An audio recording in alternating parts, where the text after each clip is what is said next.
ఈ వీడియోలో మనం బన్ మరియు కిసాన్ జాములను ఉపయోగించి సర్కిల్ యొక్క ఇంపార్టెంట్ టర్మ్స్ గురించి తెలుసుకుందాం. ముందుగా ఈ బన్ మధ్యలో ఒక పాయింట్ తీసుకోవాలి. దాన్నే సెంటర్ పాయింట్ అంటారు. ఈ సెంటర్ పాయింట్ నుంచి ఒక దూరంలో ఉండేటట్టు ఇలా పాయింట్లని పెట్టుకోవాలి. ఇలా పెట్టుకున్న పాయింట్లన్నింటినీ మనం కలిపితే మనకి ఏం ఫామ్ అవుతుంది? సర్కిల్ అనేది ఫామ్ అవుతుంది. ఇప్పుడు చూడండి, ఈ పాయింట్లన్నీ కలపగా వచ్చిన లైన్ ఏమంటామంటే సర్కంఫరెన్స్ అని అంటాం. ఇంతకు ముందు మనం సెంటర్ పాయింట్ నుంచి ఒక కామన్ డిస్టెన్స్ తో చాలా పాయింట్స్ తీసుకొని ఒక సర్కిల్ ని ఫామ్ చేసాము.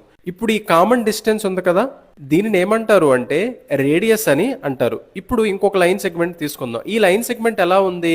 ఈ లైన్ సెగ్మెంట్ యొక్క ఎండ్ పాయింట్స్ ఎక్కడ ఉన్నాయి? సర్కిల్ మీద ఉన్నాయి. అది ఎలా వెళ్తుంది? సెంటర్ గుండా వెళ్తుంది. దీన్ని ఏమంటారు అంటే డయామీటర్ అని అంటారు. ఇప్పుడు ఇంకొక లైన్ సెగ్మెంట్ తీసుకుందాం. ఈ లైన్ సెగ్మెంట్ అనేది సెంటర్ గుండా పోవట్లేదు, కాకపోతే దీని యొక్క ఎండ్ పాయింట్స్ ఎక్కడ ఉన్నాయి? సర్కిల్ మీద ఉన్నాయి.